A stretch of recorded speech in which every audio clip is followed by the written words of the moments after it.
Good morning, good morning, good morning. I'm just checking something. Okay. So good news. I'll report that in a second. I'll report the good news in a second. Hey, welcome to Get Rich 101. I'm your host. I'm Sekou. I am the author of this book. Here it is. Hack Your Pain Now. Hack Your Pain Now. And I am a survivor. I am a survivor.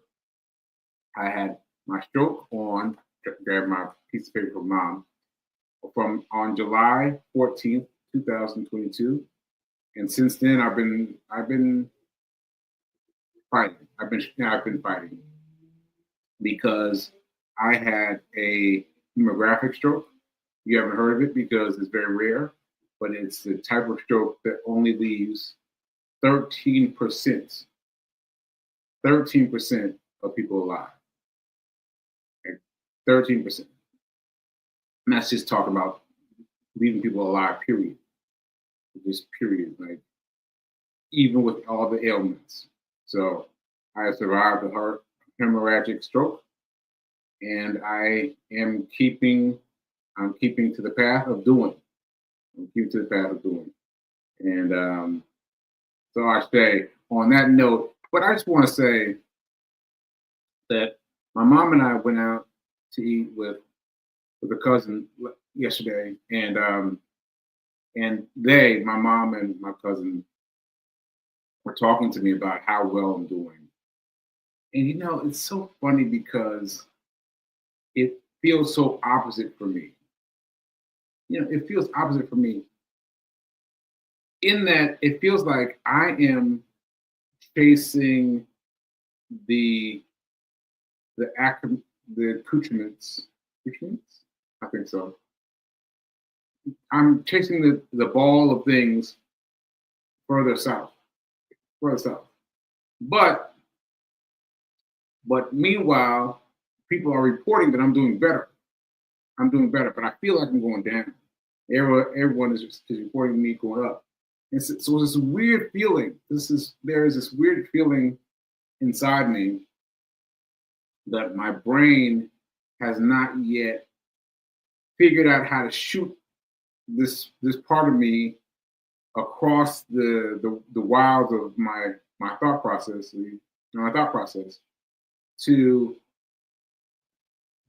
that can grab onto that piece of mind that can say, yes, I'm doing this. So it's very hard for me to explain to you, but this is my best effort. That I am doing things, but my brain, my part of the brain that reports whether I'm doing good or bad, is not functioning yet. That part of my brain is not functioning yet. So I just have to believe. I just have to hope. I have to dream. I have to fight for all the things that are happening for me, and I have to just believe that I am doing the right thing. I'm doing the right thing. So anyway, that said, I just want to mention I spoke at my mom's church today. On Sunday, and this was how this came up. So so what had happened was I gave a speech to the unhoused gentlemen. Unhoused gentlemen is called the Room at the Inn, and they take 10 of the men to my church, to my mom's church, on Mondays, and they let them be there for a night, right? I've done this before. I've been and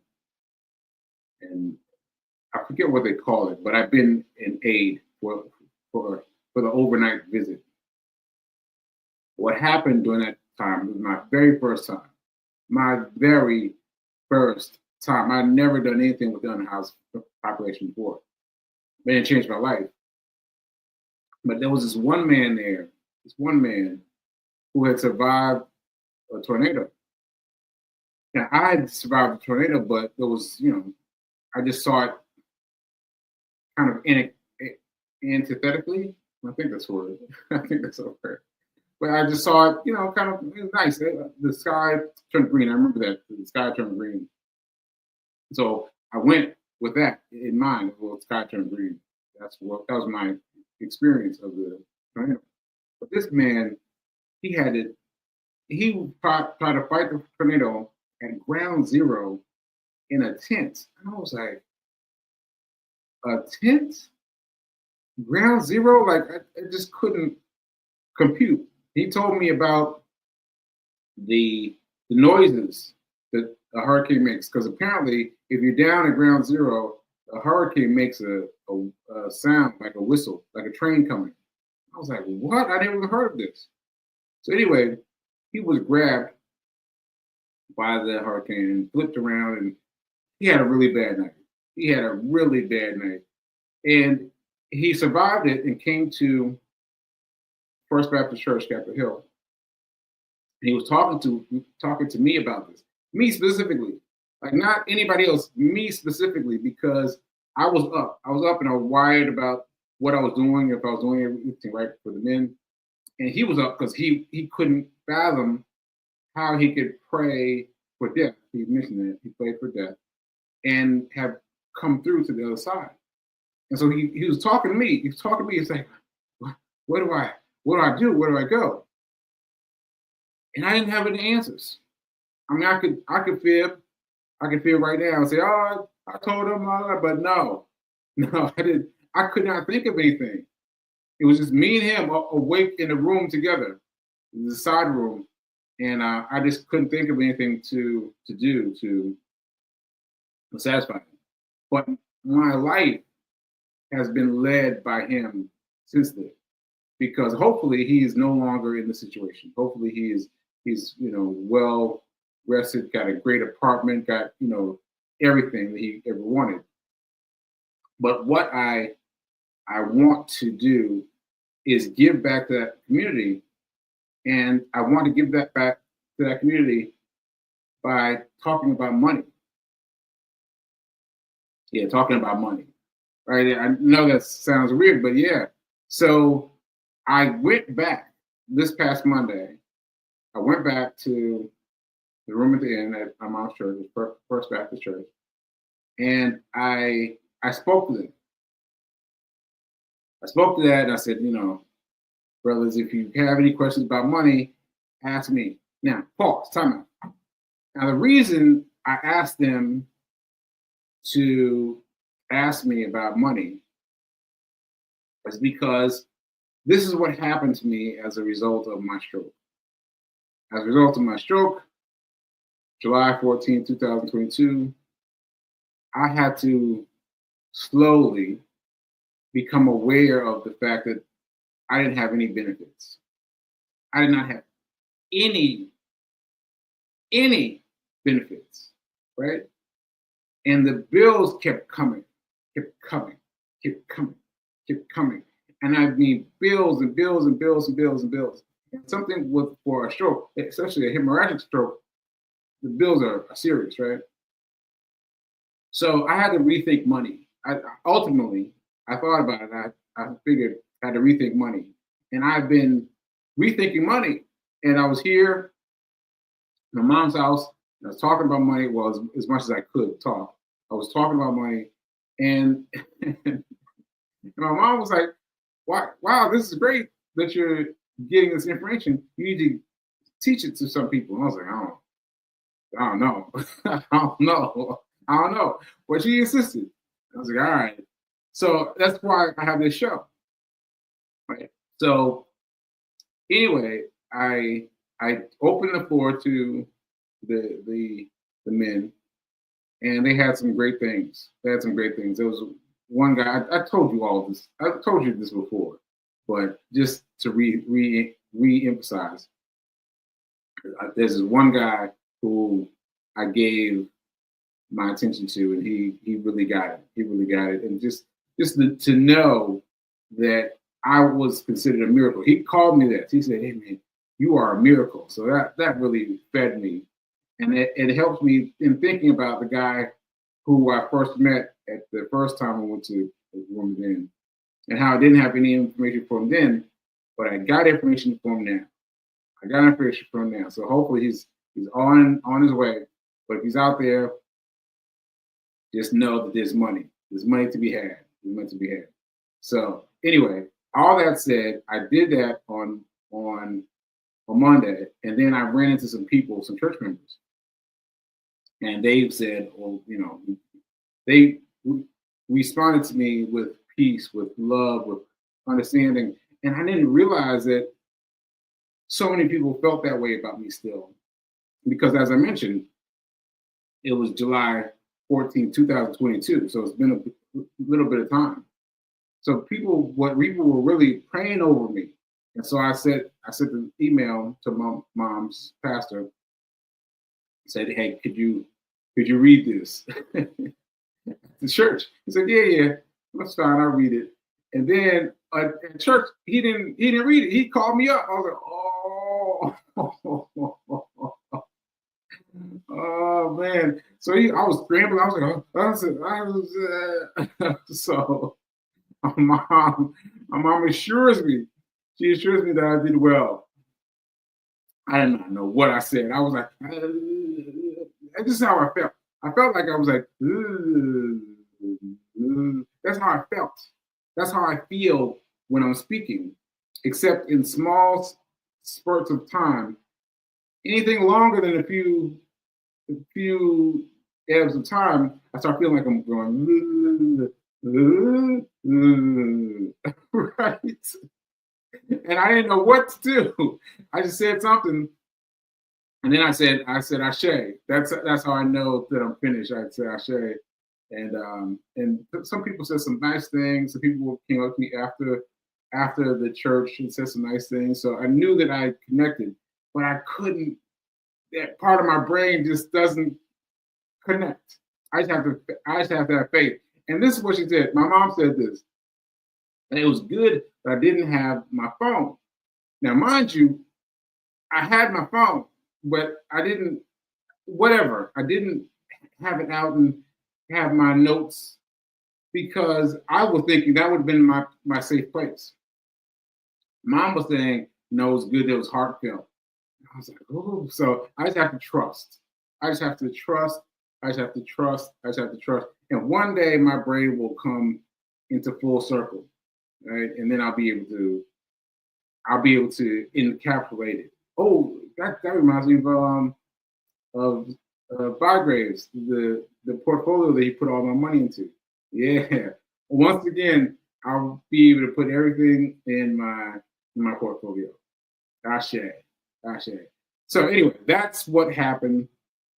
That's what I was talking about with my mom and my cousin last night, and yeah, it was just interesting to talk about that difference. Okay, so now, what was I excited about when the show started? Well, when I started the show, 9:45, I realized that I've been dragging today. I know you can't tell from me now because I'm energized for doing the show. But before the show, I was like, I didn't want to do the show. I didn't go running yet. Right? And then I realized as I was rolling the intro, I was like, hey, I did not check my status, my trading status, my trading status, right? And so I was looking, and then I was like, that's what you saw me having that reaction. I was like, oh, what? So what happened was Monday, as you know, is my day. Well, I'm telling you now, but Monday is my day. So weekend hustle has been my thing. Weekend hustle, I buy some stocks at the end of the day on Friday, and then I'll sell them on Monday. But that has slowly converted itself to Monday period, right? So Monday, yesterday, yeah, I didn't sell one because it went low, and I have to sell it going high. went up, low, high, right? So it went low, and I was like, I'm gonna. Now, what I would typically do is just sell out, and just try again with another one. But Mel, Reverend Melissa, has been experimenting with automatic payments, and I was like, I haven't been doing that. So I scheduled it that if it ever reached a little bit higher than where I bought it from, where I bought it for. See, that's a aphasia. It was right there, but anyway, I'm gonna try it again.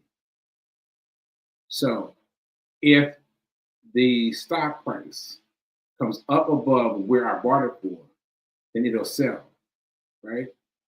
And it sold today. My first automatic payment. So the automatic payment means that once you set it, you forget about it. Because I was sitting here being like, but my stock sold itself. And I was like, what? That's fantastic. That it sold. I was like, oh, that's really great. So for those of you who want to be down with me in the conglomerate of trading, come on. Come on, because I got that idea from Mel. Mel learned about trading stocks from me, right? So it's one hand washes the other. One hand washes the other. Like, I wouldn't have had that idea if I hadn't been exposed to Mel trying it. And then because she tried it, I was like, well, I'll try it. And look at that. I made my money. Oh, that's bravo. Bravo, bravo. Let me say some hand clap or something. Oh, I forgot about this. I can't find the hand clap. Shoot. Oh, here's the fireworks. Here's the fireworks. Okay, quick and easy. All right, so that's that, and I want to shout out these stories recently. So recently, my computer, which I'm on now, thank you to Amazon for delivering the power cord quickly. I was on my mom's computer, and on my mom's computer, I found all these lovely pictures of me. So I just want to share some of these. Look at this. Look at this. Can you see me? Can you see me? I was like, what is this? What is this? And so I looked at it for a long hard and realized that this is New Orleans. This New Orleans is Dookie Chase, and the woman who runs a restaurant called something like that. But it's a Black-owned restaurant and goes down for many stories, many generations. And I was talking to her. I was really interested in her story, and I think that's a great photo of me. So let me put that up one more time. Yeah, that was cool. That was cool, right? All right. And then also, I showed you this one. I was at the Cadillac Museum. There was a Cadillac. I did zoom in. There was a Cadillac. So some Cadillac party of some kind. And I was rolling Cadillac. And then I found this. This is also on my mom's computer. Look at this. Me driving a Rolls Royce. A Rolls Royce. Yeah, I drove this Rolls Royce. I think I was in California. I was test driving the Rolls Royce. It was an amazing car. I took it through In-N-Out. In-N-Out is like the fast food place where everything is drive through. And I was like, what? All these people were running. I was like, what? All these people were running out to see me in this car. It was so fun. All right, so that's that. And then here's this. Here's me. This is my favorite childhood photo. This is my dad and mom put a lobster on my tray. And I was trying to get away from it. I was trying to back away from it. And so, this was so funny. This reminds me of my dad talking about me eating his lobster. So he would take me out the lobster often, and he would order lobster, and I would order something like hamburger or French fries, something like that. And then one day I was like, let me try some lobster. And I tried some lobster, and I ate it all. I ate it all like unprepared. That was like, ate all his lobster. He had to order another lobster to keep up with mine because I ate all his lobster. I ate all of it. So yeah, anyway, that's a funny story. Funny story. Let me put it up one more time. Look at that. Look at that. Oh, that's funny. That's funny. All right, folks. Oh, I share. So I'm feeling very good right now. I got to give it up to me taking the leap through the show because I'm telling you, I was feeling good, but I've done it and I feel good. So let me check my comments, and then I want to show something. I'm going to show another Instagram video and comment about it. Okay, BK, that's a beautiful photo of me. I think that's the one you talk about. You talk about the one where I'm talking to the woman, Dookie Chase. I think so. Yeah, I was like really in the zone, and I didn't know that somebody was taking a picture. I know someone was taking a picture. Like there was a photographer for that trip. Oh yeah, this was a press trip. This was a press trip. I think it might have been Cadillac. Maybe it was Cadillac. But anyway, we're all there. We were there to experience life after the storm. Life after the storm in New Orleans. And we went to all these places. They put us on a bus and they took us to all these places and for us to experience them and their culture and what they experienced. And so yeah, that was something I don't think I remember if I hadn't caught that photo. You know, but now that I have it, it's bring back all these memories. Yeah, so that was fun. Okay. Yeah, beautiful Range Rover. Beautiful Range Rover. Oh, Rolls Royce. Beautiful Rolls Royce. Yes, beautiful Rolls Royce. Let's see.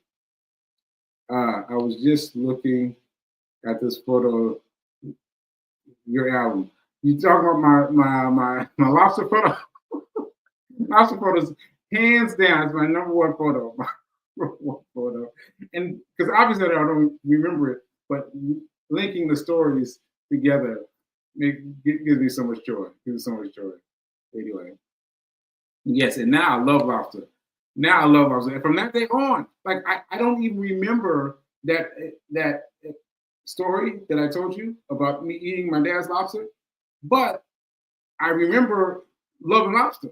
Like lobster is my favorite food. You know, lobster roll. Oh man! And so it all goes back to that one time. I was like, "What is this? What is this? What is this?" It was too funny. All right. So let me move on. Let's see. Wait a minute. Let me see if I can get this. If stock price goes up above where I purchased it, because automatic payments, the stock is sold itself. Sounds good. I want to learn more. I'm investing in Bitcoin, but don't understand. Oh, okay. You reminded me that I have not said much about Bitcoin. Okay. Let me say this. I am selling my Bitcoin. So Bitcoin was way up high. And what I remember from the last time that Bitcoin was way up high, this was years ago, before the pandemic, was that everyone got in on it. And when everyone got in on it, it crashed, right? And now I'm remembering what people told me. People told me is that when the world's view is focused on something, the people with smart money have already moved on. You feel me? The people with the smart money have already moved on, separate from the gaze of the public, right? So the public's looking over here, the smart money's over here. Smart money is over here, right? Just think of it that way with me. If you're looking at everything, everybody's talking about it, everybody's just right there, the smart money is moving. Smart money is moving. I did not follow that advice the first time, but I'm following that advice this time. I'm following the advice this time. So I'm moving, I'm selling. I'm selling all my Bitcoin. And I told you I was going to keep on taking it out. And I did that, but now I'm trying to get everything out. I'm leaving like maybe $100, maybe $100 or something like that in Bitcoin, but everything else I'm taking out, so that it can be for my benefit. It can be for my benefit. All right. So yeah, that's what I have to say about Bitcoin. So don't worry about whether you can understand it or not. You got to understand that that smart money moves fast. Smart money moves fast. It moves faster than an average person. And once we're all focused on this, that smart money goes away. Smart money goes away. So I learned that lesson last time. Learn it with me this time. Move your money. Move your money. Ashe. All right, so let me show this video really quick. All right, this is very interesting. I've been checking my interesting things on Instagram. I don't know this man, but he came up with the secret rich people know, and I thought this was good. This was good. So let me get this going. Way in which you become truly rich. Rich people have a secret. Normal people, they work, they grind, they have a job, maybe a second job, driving an Uber, maybe a third job, delivering food. They sell their life and money. Wealthy people don't do that. 40 years ago, I started working in a factory, and I went up the ranks, and I ended up as managing director of a multi-billion pound company. And I was well rewarded for that. Well, I thought I was. I earned $400,000 a year. But the last thing I was involved in was selling that company to another company for 18.6, wait for it, billion. Now, I was an employee. I was not an owner. So the way in which rich people get really rich, they have ownership. They focus on owning things. So for the last 20 years, since I learned that lesson, I have become rich. And I have become rich by owning things. If you focus on owning assets, not on selling your life for money, in a quiet way, you just start to buy houses, buy stocks and shares, start your own company. This is the way in which you become truly rich, not by doing overtime, a second or a third job. This is the way. Okay, so I just wanted to share that with you. And there's too much to say there, but when we buy stocks, they are small things, and they're kind of ephemeral. They're off in the distance somewhere, right? And they don't feel real. But this millionaire, just talked about buying stocks, and they're the smallest, easiest thing we can get. Things you can get immediately, right? And that is the first bit of ownership we need to own. It's the first bit of ownership we need to own, and we need to respect it, and then we can move on to other forms of assets that he's talking about. But the first one is stocks. You got to treat it well. You got to do it. Like, he was making $400,000 a year and wasn't doing anything because he didn't get any piece of the $18 million, right? And so he had to take a step back and say, wait a minute now, hold up now. He had to think about it. So we have to think about it too. We've got to concentrate on the stock market. It's the easiest thing to buy. You just have to treat it with respect. All right. Okay, folks. that's it for me today. That's it for me today. Thank you. I give thanks for me showing up today. I give thanks for me showing up today. I did not want to show up today. I did not want to show up today. So now is better than perfect. Now is better than perfect. Ashe, ashe, ashe. And I'll see you soon. All right.